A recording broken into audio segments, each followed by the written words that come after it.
Olá, que a graça e a paz de nosso Senhor e Salvador Jesus Cristo seja com você. Quero desejar para você muita paz, muita prosperidade e aproveitando que eu estou gravando este vídeo antes da virada do ano de 2021 para 2022, eu quero desejar para você um feliz 2022 com muitas bênçãos, com muitas prosperidade e que você possa realmente viver 10 vezes mais aquilo que você viveu agora no ano de 2021, tá bom? Esse é o desejo do meu coração, Denilson Maciel, que sou eu. Pois bem, já vai para 25 anos que, pela bondade de Deus e pela misericórdia de Deus, eu sou professor da EBD, Escola Bíblica Dominical. A EBD é considerada a maior escola do mundo. Olha que interessante. E vai aí para 25 anos agora, nesse ano de 2022, que eu leciono na EBD. Para mim é muito mais que um privilégio, é uma alegria. Mas na realidade, eu também, por bondade de Deus, dirijo um instituto, enfim, essas coisas. E tenho alguns professores que são subordinados a mim. Por isso, eu estou aqui para dar início as pré-aula ou mini-aula da EBD. As aulas da EBD acontecem presencialmente todos os domingos. Por que eu falei mini-aula ou pré-aula? Porque aqui é mais ou menos uns 30 minutos, 40 minutos, por aí. Não é mais que isso, tá bom? Então, fica junto comigo aí esses minutinhos.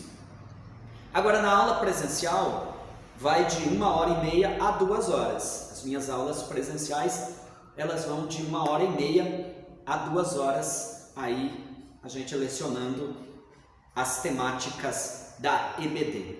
E por falar em temática, nós estamos começando este ano com esta nova matéria, uma matéria sensacional, a supremacia das Escrituras. Olha que interessante, a supremacia das Escrituras, a inspiração inerrante e infalível palavra de Deus. Vamos falar então tudo sobre a Bíblia Sagrada, a palavra de Deus. E as aulas são sempre aos domingos, portanto vai ser no mês de janeiro, fevereiro e março. São esses 3 meses que nós vamos estudar esta matéria. Como eu disse, a proposta desta aula é contribuir com os professores.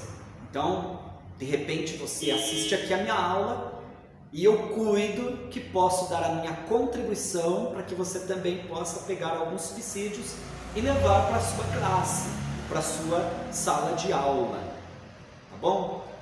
Mas também eu trabalho aqui de uma forma, eu preparo direitinho, com muito carinho as aulas. De repente aquele irmão, aquela irmã, aquele amigo, amiga, enfim, alguém que não participa da EBD, comigo ou em outro lugar, não tem condições, mas você pode participar comigo aqui, tá bom? Para mim é muito mais que um privilégio. E portanto, você que está aqui, se você quiser aí compartilhar essa aula, assista primeiro, tá? Assistiu, viu que foi legal? Aí eu convido você a compartilhar. Por que não é legal fazer antes? Porque também eu quero saber se você gostou. Se você acha que foi legal a minha contribuição, aí sim você pode passar para frente, não é verdade? E aí, não só compartilhe, curta aí as minhas páginas, né? Se inscreva no canal, porque isso vai ser muito bom. A gente vai conseguir contribuir com a vida de muitas pessoas. Pois bem, a supremacia das Escrituras. Como eu disse, nós vamos estudar do mês de janeiro até março, portanto são 13 aulas. E a primeira aula, que já eu vou comentar com você aqui, em rápidos, poucos minutos, tá? Eu vou falar sobre a autoridade da Bíblia, já. É a primeira aula, que no caso presencial, esta aula é no dia 2 de janeiro de 2022, tá? A segunda aula, na próxima semana, nós vamos ter aqui a inspiração da Bíblia. Então, vou estar falando aqui sobre a inspiração da Bíblia. Vamos estar falando sobre a inerrância da Bíblia, a estrutura da Bíblia, como ler as Escrituras, a Bíblia como guia para toda a vida. Tem gente que pensa que a Bíblia é só para os evangélicos, só para os crentes. Não, a Bíblia é para toda a humanidade. Todos podem fazer uso da palavra de Deus, tá? A Bíblia transforma a vida das pessoas. A lei e os evangelhos revelam Jesus. A nona aula, as histórias e as poesias falam ao coração. Vamos estudar sobre música, sobre poesia, tudo à luz aqui das Escrituras Sagradas. As profecias despertam e trazem esperança. Daí então a importância de estudar a palavra de Deus. A aula de número 11, nós vamos tratar sobre Lucas, Atos, o modelo pentecostal para hoje. Sabia? Então, no Novo Testamento a gente tem ali os 5 primeiros livros, que é Mateus, Marcos, Lucas e João, e depois a gente tem Atos. O livro de Atos está registrado um fato histórico com relação ao pentecostalismo, que serve como exemplo exatamente para os dias de hoje. A gente vai ver essa aula na íntegra aqui. A aula de número 12, as epístolas instruem e formam os cristãos. Epístolas, falando aí das cartas, carta do apóstolo São Paulo, carta de Pedro, as cartas universais, enfim. E a última aula, para fechar, lá no mês de março, a gente vai falar aqui sobre a leitura da Bíblia e a educação cristã. Sensacional!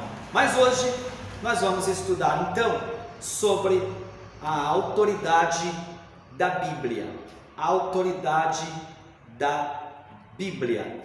E nós temos como texto áureo, porque você precisa, sempre que você vai ministrar a palavra de Deus, é imprescindível você ter um texto-chave, que a gente chama. Então, como se usa a Bíblia?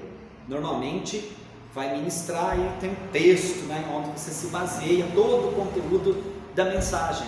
Mas tem aquele versículo-chave, não tem? Então, aqui na EBD, na Escola Bíblica, a gente tem um texto-chave, que é o texto áureo.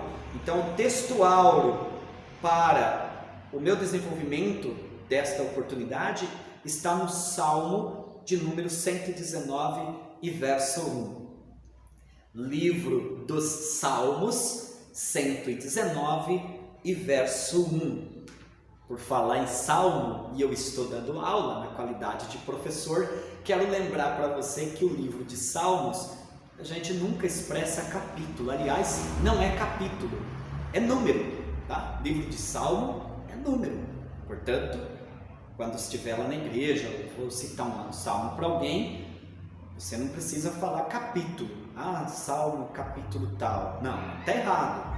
Salmo é número, tá bom? Salmo é número. Aí você pode dizer, mas se eu falar capítulo está errado? Eu vou dizer para você que está errado. Aí você vai dizer, mas as pessoas entendem. Claro que entende. Mas eu estou falando que está errado. E a gente está aqui na aula para aprender, não é verdade? E por que é número? Porque os Salmos, o livro dos Salmos, é o inário do povo de Israel. É o inário. No caso, as Assembleias de Deus usam a harpa cristã, tem outras igrejas que têm os inários, né? Tudo enumerado para louvar ao Senhor. Então, são números ali, né? Você não vai pegar o inário lá e dizer, ô irmão, vamos cantar aqui no capítulo 2 do inário tal. Não dá, né? A harpa cristã, capítulo tal da harpa, não existe. Então você vai falar número. Pois é, o livro dos Salmos também é número. Tudo bem? Tranquilo? Então, beleza. Dada essa ressalva aí, vamos então ao que interessa. Então, o texto áureo, o texto-chave, como eu disse para esta aula, que o título da aula é A Autoridade da Bíblia. Repetindo, a autoridade da Bíblia. Então diz o Salmo 119, verso 1. Bem-aventurados os que trilham caminhos retos e andam na lei do Senhor. Olha que interessante esse salmo. Bem-aventurados os que trilham caminhos retos e andam na lei do Senhor. A verdade prática, que é um texto que vem aqui para complementar, para jogar luz no nosso entendimento, diz o seguinte: a Bíblia Sagrada é a autoridade final da nossa regra de fé e prática. Então, tipo assim, se eu não conseguisse dar esta aula aqui para você, ou você ficou comigo só até agora e vai sair, mas não saia só no final, tá bom? Mas você já entendeu. Se eu estou falando aqui da Bíblia, o que a Bíblia tem de tão importante? Importância da Bíblia. A Bíblia Sagrada é a autoridade final da nossa regra de fé e prática. Então tudo que fala de fé, tudo que fala de praticar, de exercer, de fazer acontecer, logicamente que é a Bíblia Sagrada, a Palavra de Deus. A Palavra de Deus é a regra, né? É o nosso manual. Quer se dar bem na vida? Use a Bíblia. Quer se dar bem, quer ter uma vida santificada? Leia a Bíblia, pratique a Bíblia, né? Quer ter uma vida vitoriosa? Leia a Bíblia. E o Salmo de número 119, verso 1 diz então: bem-aventurados os que trilham caminhos retos e andam na lei do Senhor. Eu quero pensar um pouquinho com você sobre o textual. Na realidade, esse versículo está lá ele faz parte ali do Salmo 119, do versículo 1 até o versículo de número 8. E todo o Salmo de número 119, na verdade, o salmista, que eu posso chamar de poeta aqui, ele tirou um louvor, uma inspiração incrível, sensacional, para enaltecer, engrandecer a palavra de Deus, né? A Bíblia Sagrada, a palavra do Senhor. Então, se você ler com calma o Salmo de número 119, eu vou até abrir aqui na Bíblia também, o Salmo de número 119, já logo no início, no cabeçalho que a gente fala, diz o seguinte: a excelência. Então todo o Salmo de número 119 fala sobre a excelência da lei do Senhor e a felicidade daquele que observa. Perceba? Então o salmista trabalhou todos os versículos, são 178 versículos no livro de Salmo. Neste Salmo de número 119 é o maior salmo do livro dos Salmos, o Salmo de número 119. Tem 178 versículos. E na realidade, todos esses versículos, ele está enaltecendo o que? A palavra de Deus, a lei do Senhor. Você lembra do Salmo, do versículo 105, do Salmo 119 mesmo? Que diz: lâmpada para os meus pés é a tua palavra e luz para o meu caminho. Diz também, por exemplo, no versículo de número 9 do Salmo de 119: como purificará o jovem o seu caminho? Como é? Observando a palavra do Senhor. Verso 11 do Salmo 119: escondi a tua palavra no meu coração para eu não pecar contra ti. Veja que todo o Salmo de número 119, a proposta, a inspiração, o escrito do poeta, do salmista, é para enaltecer, engrandecer a palavra do Senhor. E eu fico feliz porque foi colocado aqui em letras hebraicas, que é chamado acróstico, né? Então ele deixou esse salmo, ele compôs e organizou em uma beleza maravilhosa, e ele usou o alfabeto hebraico para organizar, eu diria assim, estruturar as linhas desse poema sensacional. E a primeira letra do alfabeto hebraico aparece ali, Aleph. E aqui entre nós, eu tenho um filho por nome de Aleph. Então Aleph é a primeira letra do alfabeto hebraico. Tudo bem, então vamos seguindo. E vamos pensando um pouco no que diz o versículo que nós lemos aqui. Então diz: bem-aventurados os que trilham os caminhos retos e andam na lei do Senhor. Toda vez que a Bíblia fala bem-aventurados, essa tradução do original para a nossa língua portuguesa, essa expressão bem-aventurado, na verdade nem tem assim, no profundo, a parte etimológica da palavra, pegando lá, traduzido bem-aventurado para cá, né, para a língua portuguesa. Mas o dicionário Aurélio mostra que o termo bem-aventurado aproxima-se da seguinte expressão: muitíssimamente feliz. Olha que interessante. Então, quando se fala bem-aventurado, toda vez que fala na Bíblia bem-aventurado, então, muitíssimamente feliz. Eu não sei se você está lembrando do Salmo de número 1. Você lembra? Lá no Salmo de número 1 diz assim: bem-aventurado é o varão que não anda segundo o conselho dos ímpios, nem se detém na roda dos escarnecedores e tal. Antes tem o seu prazer na lei do Senhor, que é a palavra, e medita nela de dia e de noite. Então, bem-aventurado, ou muito feliz, muitíssimamente feliz, é o homem que atenta para a palavra de Deus. Bem-aventurados que trilham os caminhos, seguem a palavra, obedecem a palavra, seguem a risca, trilham, andam na lei do Senhor. Com certeza são muito felizes. E por essa razão nós estamos aqui para estudar sobre essa magnífica palavra de Deus. Muito bem.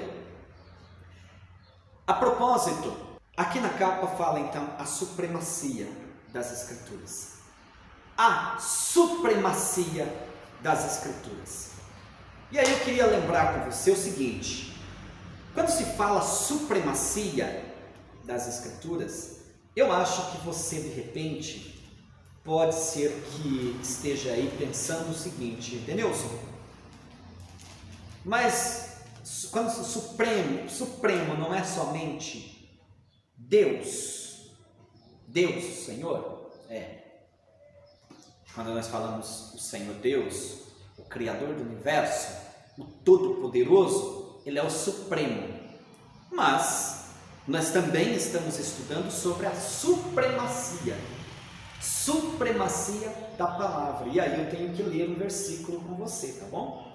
Então vamos lá. O Salmo de número 138, confira aí na sua Bíblia.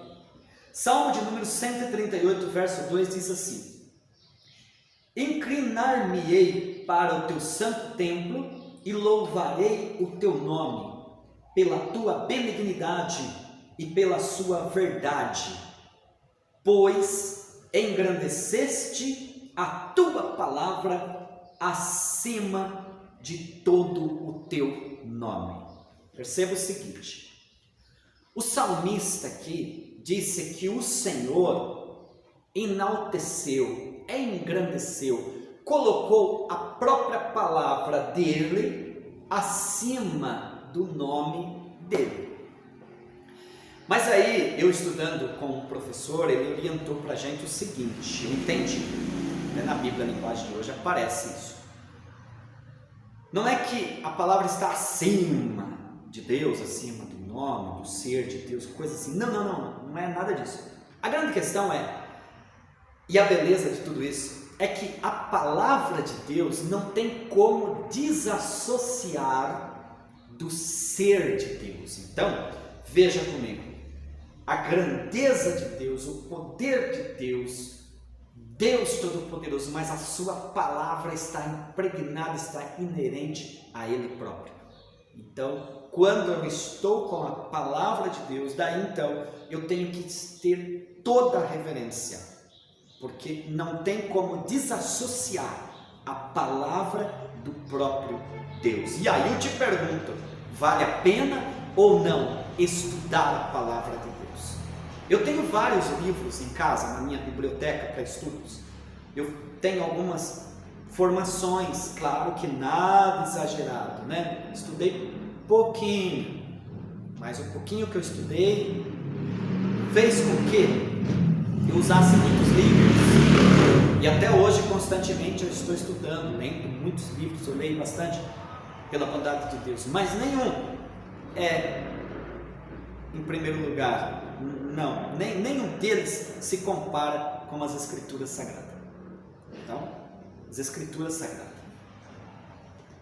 E eu tenho testemunho de vários amigos irmãos, pastores, governadores, e até, eu não conheci, claro, que faz parte da história, mas um dos presidentes dos Estados Unidos, que governou os Estados Unidos, ele chegou a dizer uma certa vez o seguinte: é impossível governar um país sem a palavra de Deus. Veja que interessante. Então dá para entender que ele era muito amante da palavra de Deus. Tudo bem até aí? Tranquilo? Então vamos lá, o primeiro tópico desta aula maravilhosa. Tomar um golinho de água. E o primeiro tópico da aula de hoje, que é a autoridade da Bíblia. Então, estou falando aqui sobre a autoridade da Bíblia. Você vai lá conversar com alguém em casa. Eu vi a aula do Denilson no YouTube. Ele estava falando sobre o quê? Guardem isso. A autoridade da Bíblia. Eu estou falando aqui, nesta oportunidade, sobre a autoridade da Bíblia. E para me entender sobre a autoridade da Bíblia, eu preciso, em primeiro lugar, pensar sobre a origem da Bíblia. Onde que ela se originou? Tem pessoas que pensam que se originou no homem, mas não. Está escrito lá em 2 de Pedro, capítulo 1, versículo 20 e 21, que nenhuma profecia é de particular interpretação.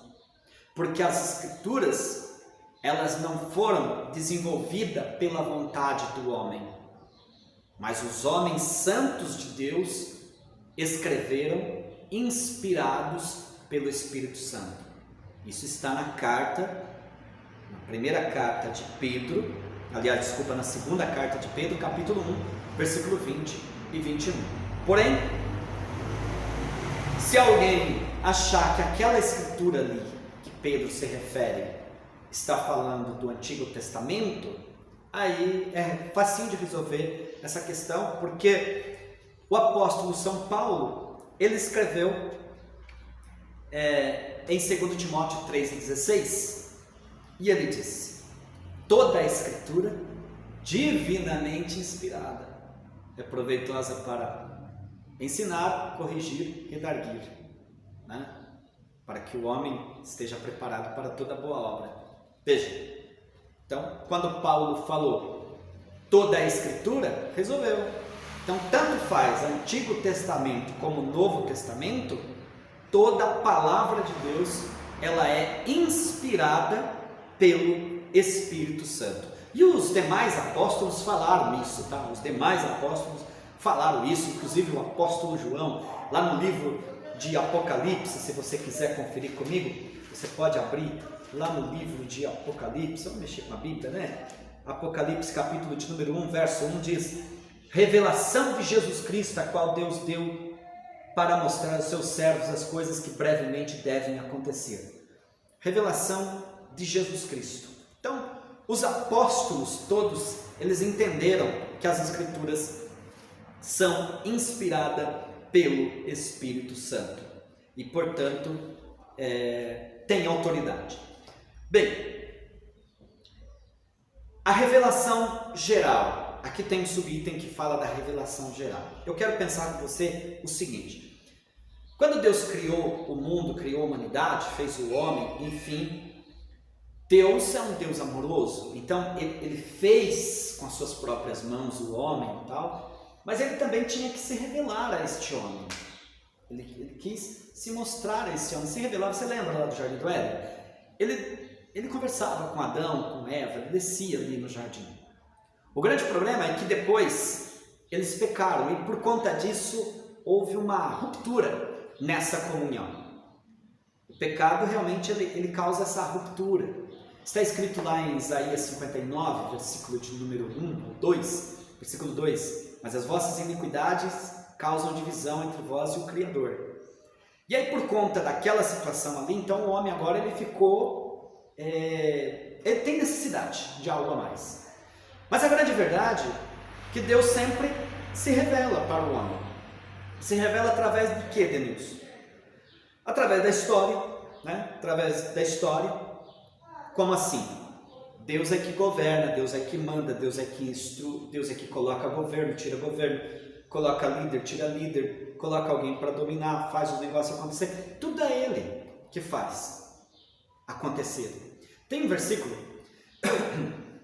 lá em Isaías 43, verso 13, que diz assim: ainda antes que houvesse dia, eu sou, e ninguém há que possa fazer escapar das minhas mãos, operando eu, quem impedirá?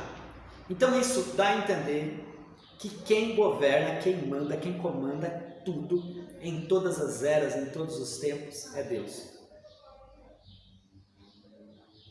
Através da história você vê Deus agindo. Mas não é só isso, através do universo. Fácil, né? Você vê o sol, a lua, a natureza de um modo geral, essa harmonia, o mar. Gente, você vai na praia, por exemplo, você vê aquela maravilha, aquela beleza, sabe? É Deus, é a glória de Deus, é o poder de Deus.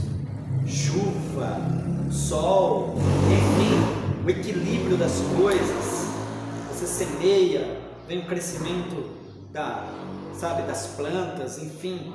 Deus no universo, é a glória de Deus, é o poder de Deus. Então esse tipo de revelação, ele criou todas as coisas e ele também está se revelando para as pessoas, se mostrando, mostrando, eu estou aqui. E tem mais uma outra revelação da parte de Deus, que é o fato de ele ter criado o próprio homem. O homem e a mulher, consequentemente, foram criados conforme a imagem e semelhança de Deus. Fomos criados conforme a imagem e semelhança de Deus. E aí é o seguinte, a natureza moral da humanidade, embora de maneira inadequada por causa do pecado, revela o caráter moral de Deus. Então, quando o homem foi criado, ele vem com essas características moral. O ser humano, ele é um ser espiritual, ele é um ser moral, né? Ele é um ser moral e ele é um ser que tem vontade, é um ser que governa. Tanto é que Deus disse: crescei e multiplicai e dominai. Então, quando Deus fez o homem, isso é a grandeza, isso é a glória de Deus. Eu fecho aqui para dizer que isso já seria suficiente para as pessoas acreditarem na grandeza de Deus. Mas, então a gente está falando aqui da parte introdutória para falar então da Bíblia Sagrada, das Escrituras. Porque aí você vai ter a revelação especial. Então, na revelação geral, Deus se manifesta para o ser humano através da história, através do universo e através do próprio ser humano que ele criou. Como eu disse, o homem veio dotado desse lado, desses atributos, sabe, que somente o ser humano tem. Isso é uma alegria para a gente, saber que você é um ser espiritual. Nós somos seres espirituais, que estamos inclusive tendo experiência aqui no corpo material. Um dia que se finda, mas o espiritual continua. Nós somos seres espirituais, somos seres morais, sabe o que pode, o que não pode, o que deve, o que não deve. É um ser inteligente e é um ser por conta de ser um ser, boa essa, né? Espiritual, moral, inteligente, no caso, você pode governar. E aí eu te digo, Deus não é o governador geral, então você nasceu também para governar, tá bom? Receba aí essa palavra. Mas nós temos a revelação especial, que aí neste caso a gente já trata então das Escrituras. Só que dentro da revelação especial, nós vamos reconhecer que é a Bíblia Sagrada, a Palavra de Deus. E por que fala revelação especial? Porque através das Escrituras, do Gênesis ao Apocalipse, todos os livros da Bíblia, O que tem contido nessa revelação especial? É uma revelação, é a palavra de Deus, é a palavra de Deus falando com o homem, falando com o ser humano. Mas junto está o quê? Tem uma proposta por trás. Qual é? Acertou, né? A proposta, a promessa de Jesus Cristo, o Salvador, aquele que viria para restaurar todas as coisas, garantir para nós a redenção. Bendito seja o nome do Senhor. Então a Bíblia tem origem em Deus, ela não tem origem do homem.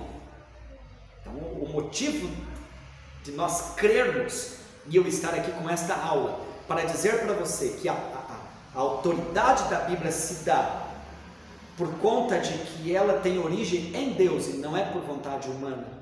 Ela foi inspirada, ela é totalmente inspirada pelo Espírito Santo. E esse Deus, além de já se revelar pela história, no universo e através da humanidade, ele se revela de modo especial através das Escrituras, trazendo a proposta da salvação da humanidade pela pessoa bendita de nosso Senhor e Salvador, Jesus Cristo. No tópico 2 desta aula, a autoridade das Escrituras, a gente tem evidências da autenticidade da Bíblia. Porque quando você fala autoridade da Bíblia, poderia aparecer alguém e falar, mas tem que ter algumas provas. Além dessas, Deus, que você já falou aí, das revelações, enfim. O que me prova essa autenticidade? Porque a palavra autenticidade aqui está falando de autoridade. A palavra autêntico significa aquilo que merece crédito de verdade, ou verdadeiro. Autoridade, a palavra de Deus tem autoridade. E uma das provas que garante a autoridade da Bíblia, sabe qual é? Você imagine comigo, você tem 66 livros, 66 livros, porque a Bíblia é uma composição, né, de vários livros. No Antigo Testamento, no nosso caso aqui, a gente tem 39 livros, e no Novo Testamento vamos ter 27. Claro que se de repente você é católico ou católica que está aí, você tem mais livros na sua Bíblia, mas eu vou estar falando sobre isso em aulas posteriores, tá bom? Vou estar falando sobre essa diferença aí de alguns livros, que algumas foi adotado, né, principalmente pela Igreja Católica. Mas aqui eu estou falando de 66 livros, composto da Bíblia Sagrada.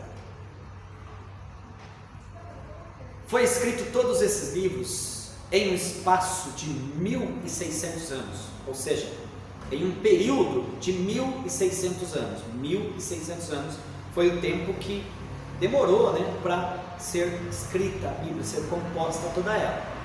Agora vem cá, se demorou todo esse tempo, foi esse período de 1.600 anos, você, lógico, vai imaginar comigo que os escritores da Bíblia são aproximadamente aí 40 escritores. Eles viveram em épocas diferentes. Eles viveram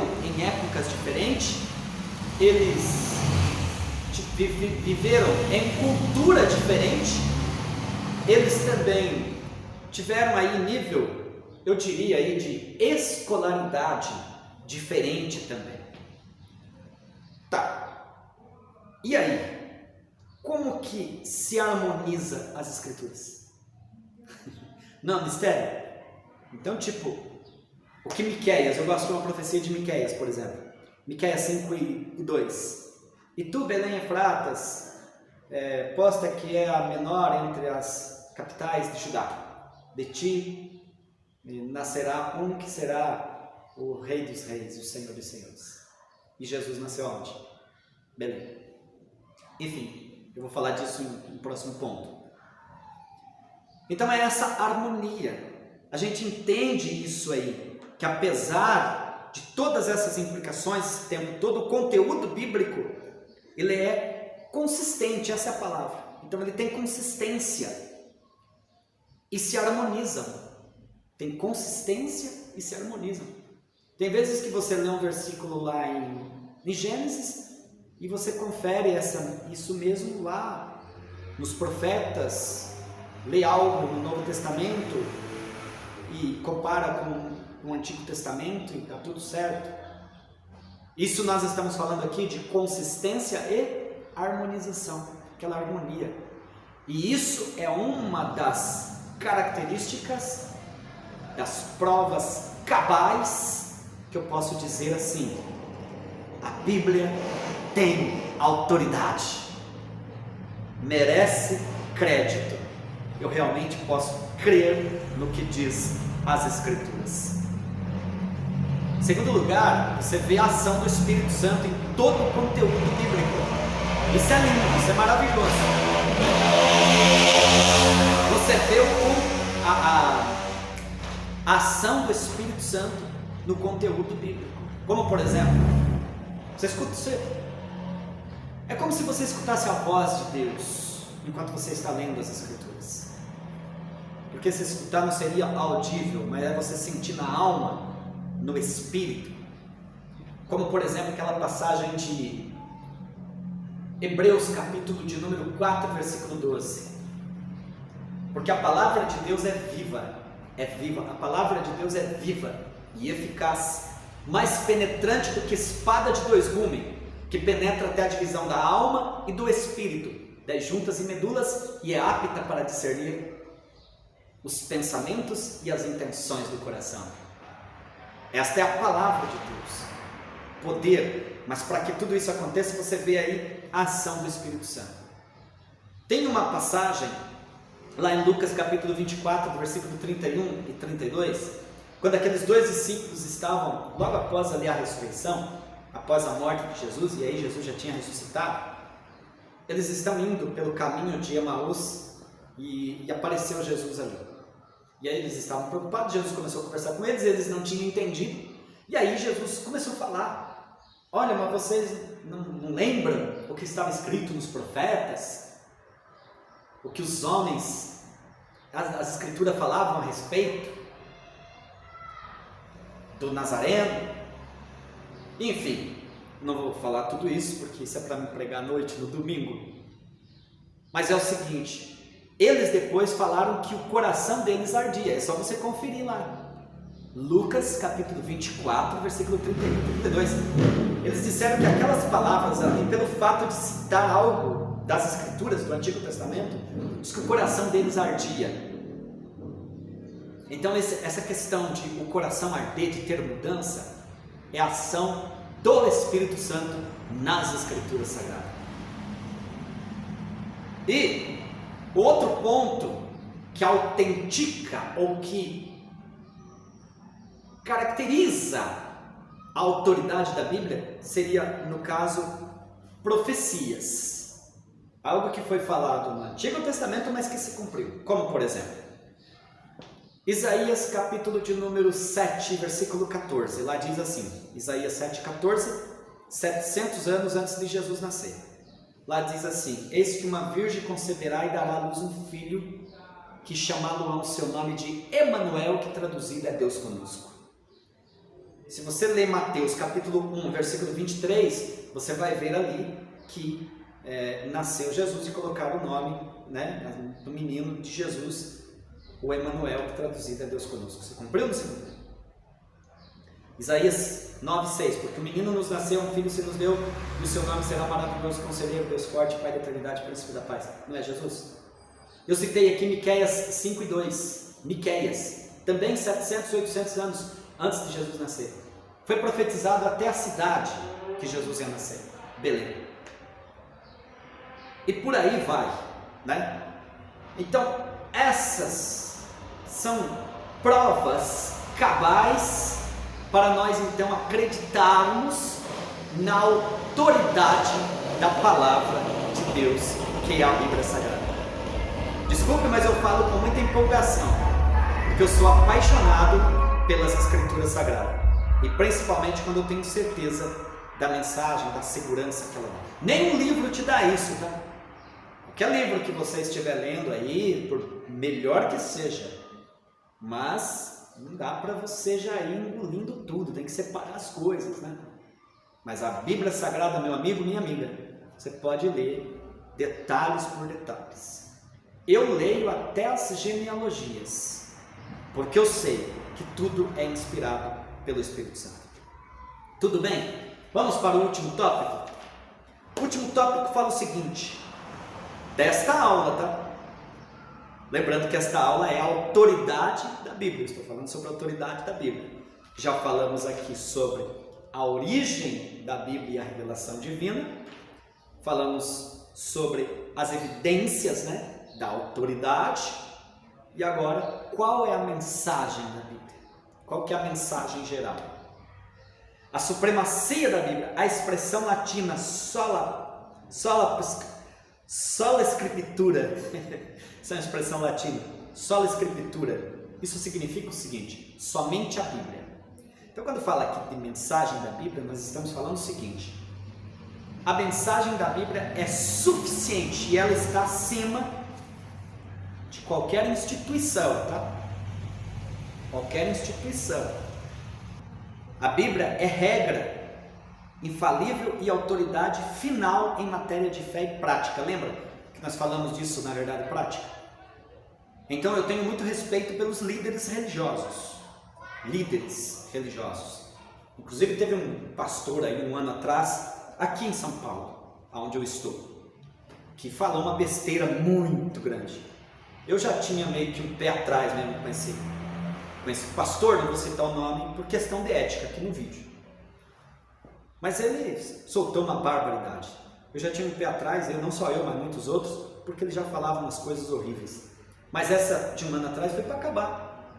Chegou a dizer que a Bíblia precisa ser atualizada.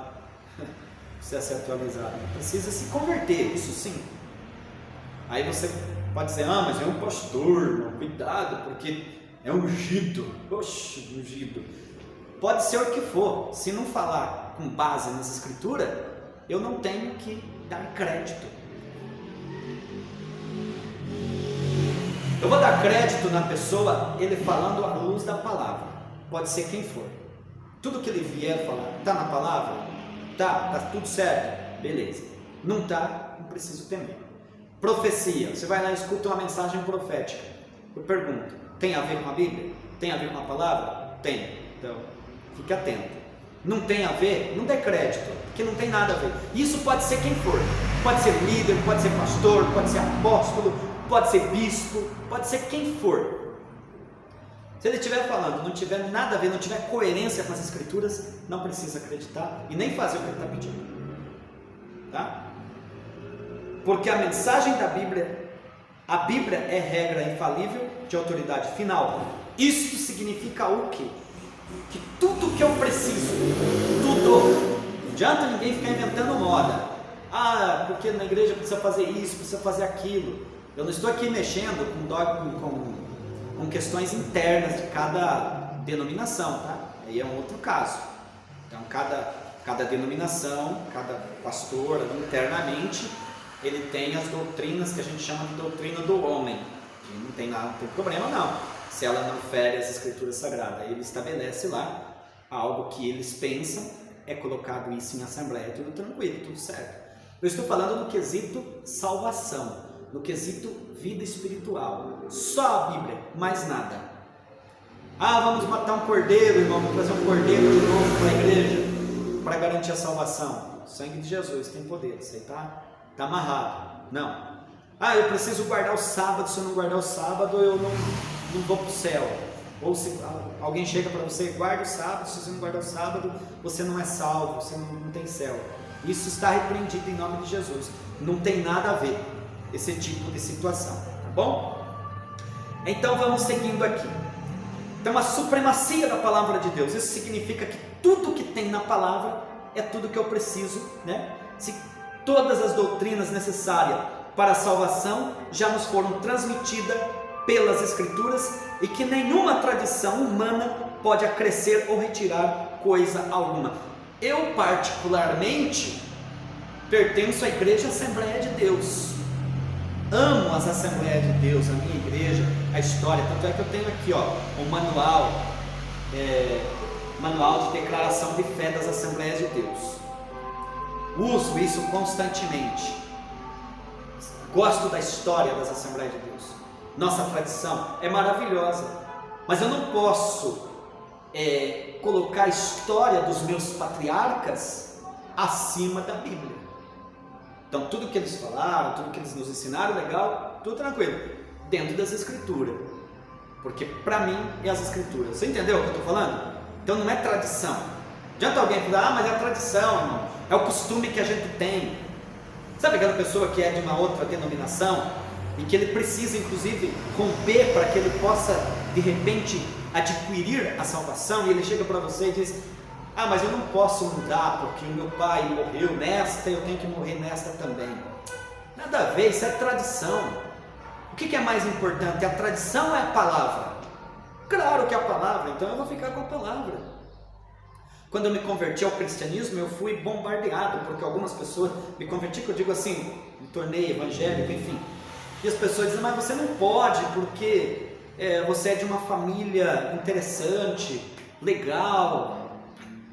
Falei: não, isso eu vou continuar honrando os meus familiares como faço até hoje. Mas eu entendi que a palavra de Deus está acima de tudo. Logo, entreguei minha vida a Jesus Cristo, que é o único Salvador da minha alma, até porque é a proposta aqui das Escrituras. O poder da palavra, ela tem muito poder. A palavra tem poder, muito poder, muito poder. O seu poder se assemelha ao fogo, ao martelo, sabe?